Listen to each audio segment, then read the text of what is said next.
The mask of poverty. Men judge generally more by the eye than by the hand, for everyone can see, but few can feel. Machiavelli, the Prince. Imagine this. You've worked harder than anyone around you. You're smart, you're disciplined, you've sacrificed. Yet when you walk into the room, no one notices. Your words float in the air like dust. People glance past you. Conversations don't pause. Opportunities don't stop. It feels like you're invisible. And here's the brutal truth. It's not because you're unworthy, it's because you look unworthy. I learned this the hard way. Once upon a time, I believed in something naive, that honesty, kindness, and competence would speak louder than appearance. I thought if I just proved myself long enough, the world would eventually see my value. But instead, I got burned. I was ignored, dismissed, and underestimated. Not because I lacked substance, but because I projected weakness without even realizing it. And Machiavelli would smirk at that mistake. Because he warned us centuries ago, perception is power. If you look poor, if you look desperate, invisible, or easily dismissed, the world won't just ignore you. It will bury you. Most people think power is about what you truly have: money, intelligence, skill, or work ethic. But Machiavelli understood the darker truth. Society doesn't care what you really are. It cares what you appear to be. In The Prince, he warns rulers to obsess over their image, not because image is everything, but because it's the first and only filter through which people perceive reality. Think about a medieval king. His robes, his crown, the way he entered his court, these weren't luxuries, they were weapons. A king who appeared shabby, even if he commanded armies, risked being seen as weak. A king who projected magnificence, even if his treasury was empty, could keep enemies and rivals at bay. Fast forward to today. The symbols have changed. Suits instead of crowns, confidence instead of armies, networks instead of thrones. But the law hasn't. Look poor, and you will be treated as poor.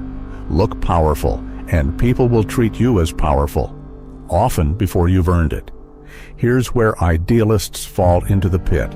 They say, I'll prove myself through hard work. I'll show them my value through kindness. I'll let my results speak for me.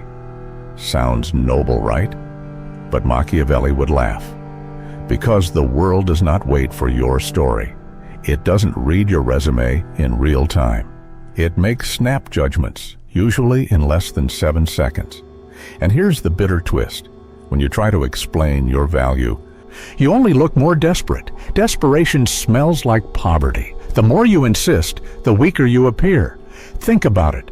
Have you ever been cornered by someone who overshares, who keeps telling you their hardships, who insists they deserve a chance? Did you feel compassion or discomfort?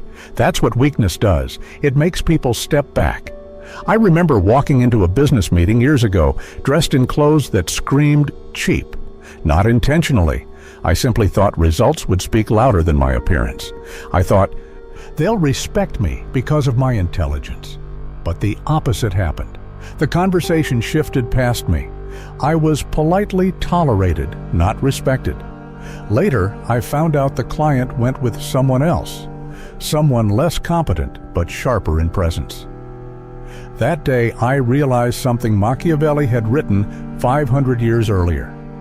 Respect is rarely earned. It is staged. Here's the principle. Simple and merciless. Never look poor, even if you are. This doesn't mean dripping in luxury brands. In fact, chasing labels is just another form of desperation. True power lies in subtlety. Clothing, clean, fitted, intentional. A cheap suit that fits commands more respect than an expensive one that doesn't. Body language, stillness. Power doesn't fidget. Power doesn't dart its eyes around the room.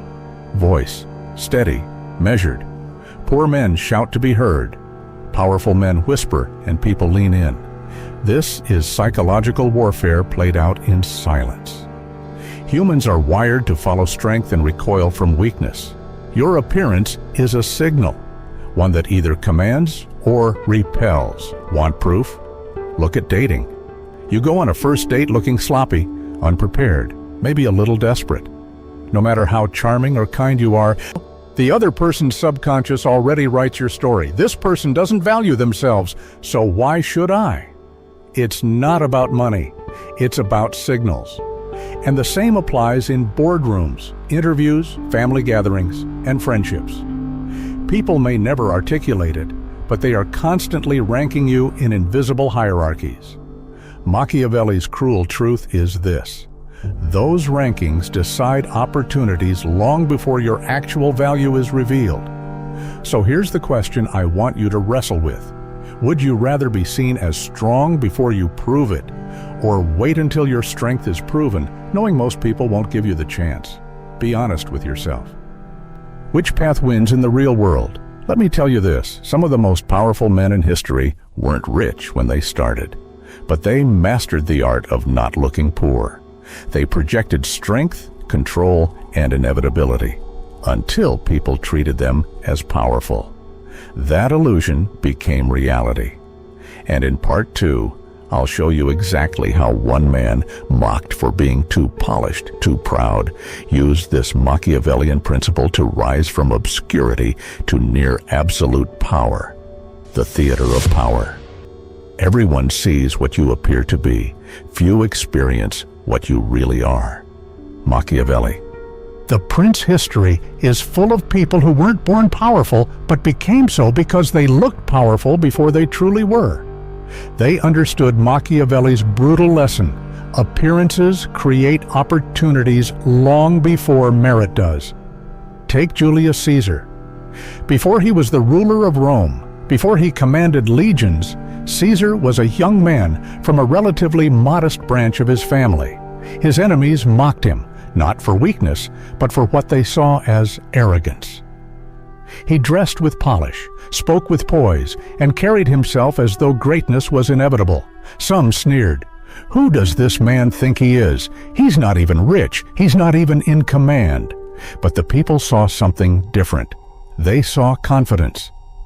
They saw inevitability. They saw a man who looked destined to lead. And perception became prophecy. Caesar's rivals underestimated him, thinking his appearance was mere vanity. But his appearance wasn't vanity, it was strategy. He knew something most people miss. The crowd admires what it wishes it could become. When they saw Caesar, they saw the projection of their own secret ambitions. That's why they followed him. Centuries later, Napoleon Bonaparte played the same game. He wasn't born into wealth or nobility. He was Corsican, considered an outsider to the French elite. But watch how he moved. Sharp uniform, steady posture, piercing eyes that never darted nervously. He projected control, discipline, and a sense of inevitability. His soldiers adored him not because he was rich, but because he looked like a commander even before he became one. They followed the illusion of leadership until the illusion turned into an empire. Napoleon once said, "A soldier will fight long and hard for a bit of colored ribbon." He wasn't talking about vanity. He was exposing the psychology of symbols. Appearance, decoration, perception. These are not luxuries. They are currencies of power. Now bring this to today. Walk into a job interview dressed carelessly, fidgeting, speaking with nervous speed, and you're done. It doesn't matter how brilliant you are. The perception kills you before your words even land. Contrast that with someone who enters calm, composed, sharp in dress and movement. They speak less, but every word lands heavier. Who do you think gets the job? The cruel truth. Employers, colleagues, investors, even dates. They're not measuring your soul. They're scanning for signals. Appearances decide trust. Appearances decide opportunities. Appearances decide who gets invited into the room and who gets quietly shut out. Here's where many get confused. They think looking poor means lacking money. Wrong. Looking poor means looking neglected, disorganized, desperate, chaotic, clothes that don't fit, not because they're inexpensive, but because they show no care. Voices that rush, not because there's urgency, but because there's no control. Energy that screams neediness instead of calm confidence. This is why the poor stay invisible, not because of money, but because of the signals of neglect they unconsciously project. And Machiavelli would warn you, neglect is weakness, and weakness invites predators. There was a time I misunderstood humility. I thought if I downplayed myself, if I acted simple, people would respect me for it. They didn't. Instead, I blended into the background. I became invisible. Humility without strength isn't virtue. It's erasure. Machiavelli's truth hit me like a dagger. Humility only works once power is already established. Until then, humility looks like weakness. That's why the illusion of control must come first. Respect is given to the strong. Only after strength is established does humility become admired. Let's turn the perspective. Imagine you're a predator. You're scanning the crowd, looking for easy targets. Who do you choose? The one who looks sharp, steady, untouchable? Or the one who looks sloppy, frantic, desperate? You don't even think about it. Your instincts lock on weakness. That's how human psychology works. We avoid weakness in leaders, we exploit it in rivals, and we dismiss it in strangers. This is why Machiavelli insisted, never appear weak, even if you are, even if you're struggling inside. Because once the label of weakness attaches to you, it rarely comes off. Let me ask you, would you rather risk being mocked for appearing too proud like Caesar, or risk being dismissed for appearing too weak? Think carefully. One path invites envy and attention. The other invites invisibility. Which do you think Machiavelli would choose? This is where most stop, at the surface level of appearances. They think sharp clothing and steady posture is enough, but Machiavelli's game goes deeper. The truly powerful don't just look sharp. They master presence, disappearance, and unpredictability. In Part 3, I'll show you how, through silence, scarcity, and illusion, you can stop just looking powerful and start looking untouchable. And once you're untouchable, the rules of the game change entirely. The untouchable aura. It is much safer to be feared than loved, if one must choose. Machiavelli, the Prince. By now you understand the first stage of power. Never look poor, even if you are. You've seen how appearances shape respect, opportunity, and perception. But Machiavelli would remind us, appearances alone don't protect you forever. Why? Because illusions invite tests. Once you look powerful, people will probe, prod, and push. They'll want to see if your power is real. They'll watch for cracks. That's where the second layer of strategy begins, becoming untouchable. Let me tell you a secret. Weak men are everywhere. You can call them, summon them, reach them at any time. They're always available. They linger too long. They explain too much. They wait to be chosen. Powerful men, they are scarce, hard to reach, difficult to read, rare. And human psychology is simple. The rarer something appears, the more valuable it becomes. Think about diamonds versus water. Water is essential, but it's everywhere. Diamonds are useless, but they're scarce, and therefore priceless. People are no different. If you're always available, you're water. If you master scarcity, you become the diamond. Machiavelli hints at this tactic when he describes rulers who made themselves feared by not overexposing themselves. Appear too often, and familiarity breeds contempt. Appear too little, and mystery breeds obsession. History gives us examples. Queen Elizabeth I carefully rationed her presence. When she appeared, she dazzled in jewels and regalia. But she also vanished for long stretches, letting the court whisper, speculate, and wait. Her absence amplified her aura. Napoleon, too, sometimes disappeared before decisive battles, letting rumors of his genius inflate in his absence. His men believed he was everywhere, because sometimes he was nowhere. Modern leaders use this too. The CEO who doesn't attend every meeting, but sends carefully chosen words through lieutenants. The celebrity who disappears for years, then returns with one performance that shakes culture. Absence multiplies perception. If scarcity is about your presence, silence is about your voice. Poor men overshare. They speak too much, hoping words will save them. They defend themselves, explain themselves, justify themselves, and every word bleeds value. Powerful men, they understand that silence frightens. Silence creates tension.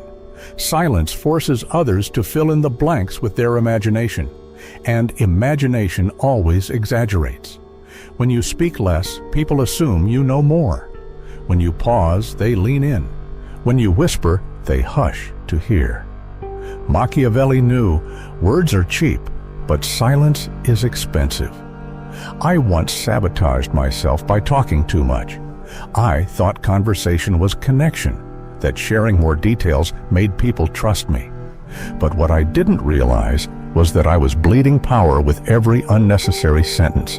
I wasn't connecting, I was convincing, and convincing looks desperate. The day I tested silence, steady eyes, slow movements, deliberate words, everything changed. Meetings lasted half as long, but produced twice as much respect. People remembered my silence more than my sentences. That was the moment I realized Machiavelli was right. Powerful men whisper, and the world bends to listen. English auto-generated. Why? Imagine this scenario. You walk into a room sharp, composed, calm. You dominate with presence. People watch you. They expect you to stay, but you don't. You leave early without explanation. What happens? The room starts talking. Why did he leave? Where is he going? What does he know that we don't? That single act creates more fear, curiosity, and respect than 1,000 speeches.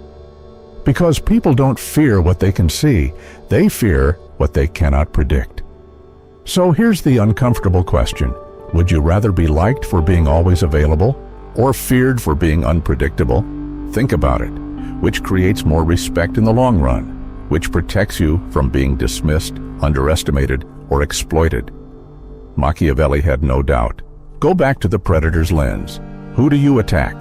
The man who shows all his cards, who lingers, who explains, who is always around, or the man who shows little, who disappears, who leaves you guessing? Predators hate uncertainty.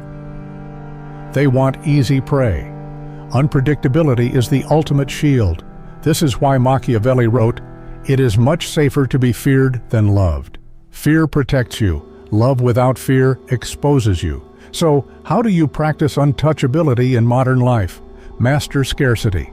Stop being everywhere. Don't attend every event. Don't reply instantly to every message.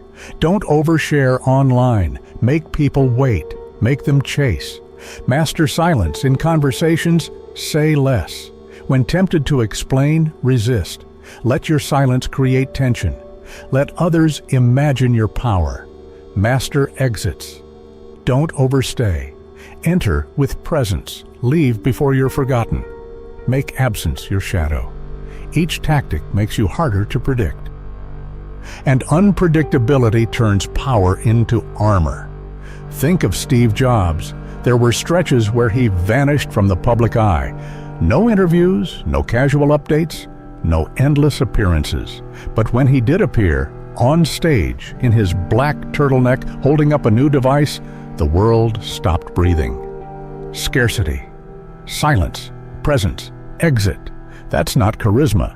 That's Machiavellian design. So you've learned how to never look poor. You've learned how to look powerful, and now how to look untouchable. But there's one more step Machiavelli would demand: unpredictability, the art of being unclassifiable, someone others cannot control. Because if they cannot predict you, they cannot cage you. And in part 4, I'll show you how unpredictability doesn't just make you respected, it makes you dangerous. Illusion becomes destiny.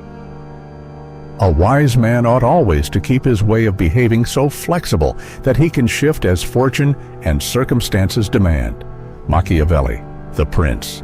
Looking powerful is good. Looking untouchable is better. But looking unpredictable That's the final stage of Machiavellian mastery.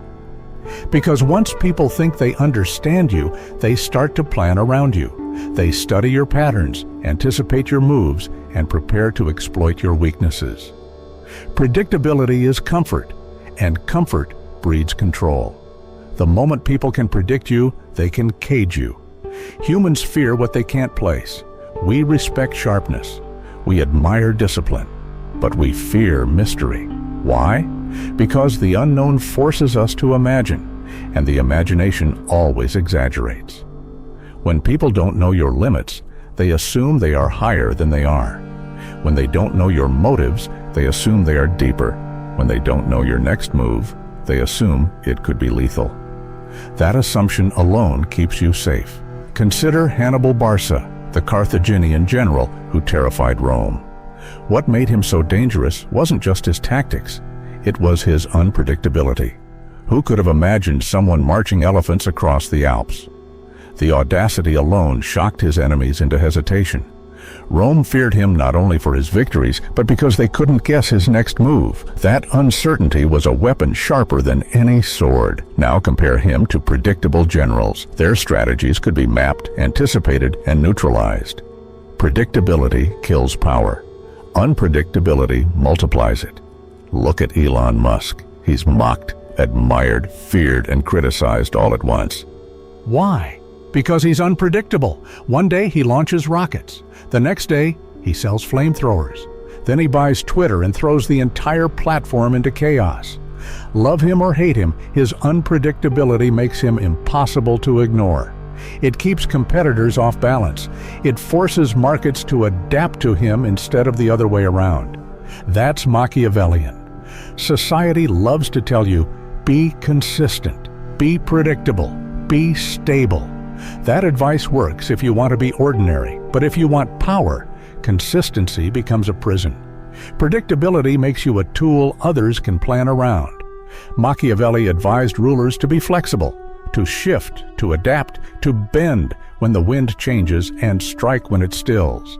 He knew a man who is always consistent is already defeated. For years, I was too predictable. I showed up the same way, spoke the same way, responded the same way. People thought they respected me for it, but in truth, they grew comfortable. And comfort kills respect. When I began breaking my own patterns, declining invitations without explanation, leaving conversations earlier than expected, vanishing from groups only to reappear sharper, everything shifted. Suddenly, people spoke of me differently. Less with casual familiarity, more with hesitation. I wonder what he's planning. I wonder what he'll do next. That whisper of uncertainty changed the air around me. And once again, Machiavelli was right. People fear what they cannot guess. Step again into the predator's mind. Who do you avoid? The predictable prey, who you can track and corner? Or the one whose movements make no sense, whose silence unnerves you, whose actions defy patterns? Predators avoid the unpredictable because unpredictability means risk, and risk means danger. When people see you as unpredictable, they hesitate before crossing you. That hesitation is power. So here's the question. Would you rather be predictable and safe, loved for your stability, but easy to dismiss? Or unpredictable and feared, respected because no one dares underestimate you? Be honest. Which path do you think Machiavelli would tell you to choose? So how do you practice this art in daily life? Break patterns. If you always respond quickly, delay. If you always say yes, say no. If you always explain, go silent. Train others not to predict you. Very present sometimes appear everywhere, sometimes vanish. Sometimes engage deeply, sometimes not at all. This rhythm confuses people and keeps them guessing. Drop the unexpected, introduce surprises. A calm person who occasionally explodes strategically. A quiet person who suddenly dominates a room. Do it sparingly, but when you do, let it shock. Master the mask. Learn to play roles, sometimes approachable, sometimes cold, sometimes generous, sometimes ruthless. Keep people guessing which version they'll encounter. The goal isn't chaos. It's controlled unpredictability. In the corporate world, one CEO had a habit. During negotiations, he would suddenly walk out mid-discussion without warning. Not angrily, just calmly, stand, smile, and leave. No one ever knew if he was dissatisfied, if he had a better deal elsewhere, or if it was part of his strategy. The result? Rivals bent further, fearing they had already lost him. That's unpredictability at work. But let's cut deeper. Why does unpredictability matter so much? Because deep down, people are not logical, they're emotional. Predictability comforts them. Unpredictability unnerves them. And when people are unnerved, they overestimate your strength. That's how a poor man can look dangerous. That's how an underestimated outsider can rise above kings. It's not reality, it's psychology. So far you've learned, never look poor, appear powerful, become untouchable, master unpredictability. But there's one final layer Machiavelli would demand. The end game of all this. Not just looking powerful, not just being unpredictable, but reshaping your own reality through these illusions until illusion becomes destiny. Because the most Machiavellian truth of all is this: perception doesn't just fool others, it transforms you. And in part 5, I'll show you how mastering appearance, silence, scarcity, and unpredictability doesn't just make others treat you differently. It rewires your own mind, turning illusion into reality. That's the final transformation. Illusion becomes destiny. Men in general judge more from appearances than from reality. All men have eyes, but few have the gift of penetration. Machiavelli, the prince. We've walked through each layer of Machiavellian power. Never look poor, even if you are. Project power before you truly hold it. Become untouchable through silence and scarcity. Master unpredictability, so no one can cage you. But all of this leads to one final revelation. Appearances don't just fool others, they transform you. Because when you project strength long enough, when you refuse to look poor long enough, when you master scarcity, silence, and unpredictability, you begin to believe it yourself. And once you believe, reality bends. Here's the paradox. Most people think appearances are fake, masks we wear for the world. But masks have power. Wear a mask long enough and it fuses with your skin. The poor man who forces himself to walk tall, dress sharp, and move with calm discipline, over time, he isn't pretending anymore. His body adapts, his confidence grows, his mind rewires. What started as illusion becomes identity. This is why Machiavelli obsessed over appearances. He understood the mirror effect. The way people treat you shapes how you treat yourself, and the way you treat yourself decides what you become. Think of Julius Caesar again. When he was mocked for looking too polished, too proud. Maybe at first it was an act, a projection, but years of carrying himself like a ruler made him believe he was one. And belief is dangerous, because once a man believes he is destined, nothing can stop him. The illusion became Caesar's reality. In today's world, we see this constantly. The man who refuses to dress like poverty, even when broke, eventually finds himself treated like a man of value. Doors open, respect follows. And those opportunities create real wealth. The woman who refuses to over-explain, who masters silence and presence, eventually becomes seen as a leader. People lean in, defer to her, follow her. And soon, she doesn't just look like a leader, she is one. This is Machiavelli's deepest truth. Perception shapes destiny. I'll admit something. The first time I tried these tactics, silence, scarcity, composure, I felt like a fraud. Inside, I was nervous, uncertain, still struggling with self-doubt. But I forced the mask. At first, it felt unnatural, but then I saw the shift. People treated me differently. They spoke with more respect. They hesitated before interrupting me. They asked for my opinion instead of dismissing it. And slowly I changed. I no longer acted confident. I was confident. I no longer looked composed. I became composed. That's when I realized Machiavelli wasn't teaching deception. He was teaching transformation. Now let's bring it full circle. Looking poor isn't dangerous because it reveals your bank account. It's dangerous because it traps your mind. If you carry yourself as weak, people treat you as weak. And when they treat you as weak, you believe you are weak. And when you believe you are weak, you remain weak. That's the cycle of poverty, not just financial, but psychological. Machiavelli's warning: never look poor, even if you are. English, auto-generated. Why? Isn't just strategy, it's survival. Here's where many fail. They think showing weakness will invite compassion. They believe that if they reveal their struggles, people will help. Sometimes they will, but pity is not respect. Pity will feed you crumbs, but it will never open the banquet hall. Pity enslaves you to the mercy of others. Respect liberates you. Fear protects you. Pity cages you. Machiavelli knew this. That's why he warned leaders never to appear weak. Compassion without fear is fragility. So what does it mean to master all of this? It means you stop looking poor. You stop looking ordinary. You stop looking predictable. Instead, you begin to look priceless. You project composure when others panic. You project scarcity when others beg. You project unpredictability when others conform. And people respond not just with respect, but with obsession. They can't categorize you. They can't control you. And in a world obsessed with control, being uncontrollable is the highest form of wealth. Go back once more to the predator's eyes. When they scan the crowd, they avoid weakness.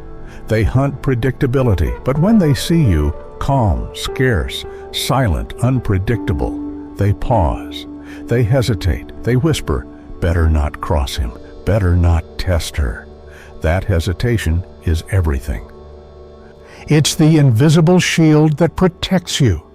It's the aura that makes people step back, defer, and respect without even knowing why. Now, I want to turn this directly on you. Tomorrow, when you step outside, I want you to test Machiavelli's endgame. Dress with intention, even if your clothes aren't expensive. Walk slower than usual. Stand taller.